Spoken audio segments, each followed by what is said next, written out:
पाकिस्तानी अदाकारा युष्मा गिल का कहना है कि एक ड्रामे की शूटिंग के दौरान मगरबी लिबास और नेल पॉलिश के साथ नमाज पढ़ने गई तो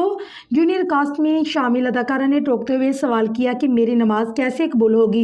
हाल ही में अदाकारा युष्मा गिल ने एक इंटरव्यू दिया जिसमें उन्होंने मुख्तलिफ मौज़ूआत के साथ मजहबी रुझानात के हवाले से गुफ्तगू की। युष्मा गिल ने एक किस्सा सुनाते हुए बताया कि एक मरतबा मैं शूटिंग के दौरान वक्फा लेकर नमाज पढ़ने गई तो मुझे कास्ट में शामिल एक जूनियर अदाकारा ने कहा कि बेटा आपने मगरबी लिबास पहन रखा है, नेल पॉलिश भी लगी है, आपकी नमाज कैसे कबूल होगी।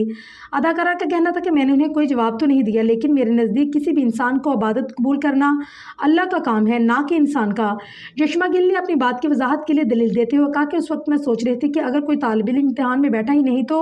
यकीनन वो फेल हो जाता है, लेकिन अगर कोई तालिब इल्म इम्तिहान में बैठ जाए तो क्या पता उसे 1-2 नंबर मिल ही जाए, और अल्लाह मेरे मामलात को बेहतर जानते हैं। अदाकारा का ये भी कहना था कि मैं तस्लीम करती हूँ कि मैं नमाज के लिए भी प्रोटोकॉल फॉलो करने चाहिए, लेकिन अगर कोई ऐसी सिचुएशन आ जाए जहाँ हम ये प्रोटोकॉल फॉलो ना कर सके, इस वक्त हमें चाहिए कि कम अज़ कम फ़र्ज़ तो अदा करें।